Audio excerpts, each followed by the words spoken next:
Congress party के जितने नए विधायक चुन गए हैं, कांग्रेस पार्टी के सभी हुड्डा साहब ने तय किया कि भी पुराने सदस्य जो हैं कम समय लेंगे और नए सदस्यों को ज्यादा समय मिलेगा, तो सबको मौका दिया जा रहा है। क्या लग रहा है कांग्रेस में अभी तक नेता विपक्ष का चयन नहीं किया गया, कहाँ देरी हो रही है? कोई देरी नहीं है। ऑब्जर्वर्स आए थे, अभी पार्टी हाईकमान जो है महाराष्ट्र चुनाव में अभी लगे हुए हैं वहां प्रचार प्रसार में, उसके बाद हो जाएगा, कोई बड़ी बात नहीं। कर्नाटक चुनाव में बीजेपी ने भी तो 6 महीने बाद ही किया था, जब मई में चुनाव हुए थे और नवंबर में नेता प्रतिपक्ष बना था। तो पार्टी की अलग अलग पॉलिसी होती है, उसमें कोई वो नहीं होता। राज्यपाल के अभिभाषण को किस तरह से देख रहे हैं, क्योंकि अभिभाषण पर ही चर्चा चल रही है? कोई रोड मैप नहीं, कोई विजन नहीं, एक तरफ से भटका हुआ पिछले साल की कॉपी पेस्ट कर दी गई है, और जो अनेकों उसमें झूठ परोसे गए हैं। जहां 24 फसलों के ऊपर एमएसपी की बात है वो झूठ है। आज आप धान के ऊपर देख लीजिए, 2320 एमएसपी होना चाहिए था, होना तो 3100 चाहिए था, मुख्यमंत्री जी ने घोषणा की थी। लेकिन ये राज्यपाल जी का अभिभाषण कम, ये बीजेपी की जो हम कह सकते हैं कि एक पेज पे जो बीजेपी ने जो अपना गुणगान कराने के लिए महामहिम जी को दी थी वो ज्यादा है। यानी कि आप इसे महिमा मंडन बता रहे हैं कि सरकार ने अपना महिमा मंडन कर 100%। कोई विजन ही नहीं है, कोई फ्यूचर प्लानिंग नहीं है, कोई रोड मैप नहीं है, कहीं कुछ नहीं है। इसमें केवल सिर्फ झूठ परोसा गया है कि हमने 4 फसलों के ऊपर 24 फसलों के ऊपर हमने एमएसपी देने का काम किया है, हमने युवाओं को रोजगार देने का काम किया। 25,000 का ढिंडोरा पीट रहे हैं।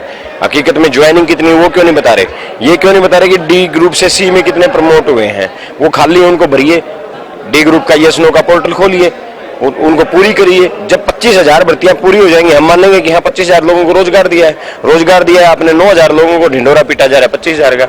आप कह रहे हैं सरकार ने अपनी जो पिछली घोषणाएं वो भी पूरी नहीं की, बल्कि इस बार भी राज्यपाल के अभिभाषण में महिमा मंडन किया गया।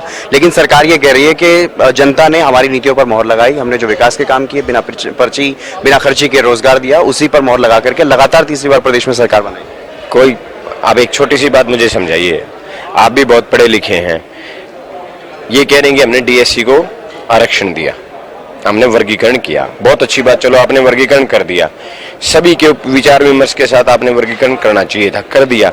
वर्गीकरण का फायदा कब होगा? जब आप उनको नौकरियों में लेके आओगे। पिछड़े वर्ग का उत्थान कब होगा? जब उनको रोजगार मिलेगा, उनके घर रोजगार जाएगा, उनके युवा रोजगार लगेंगे।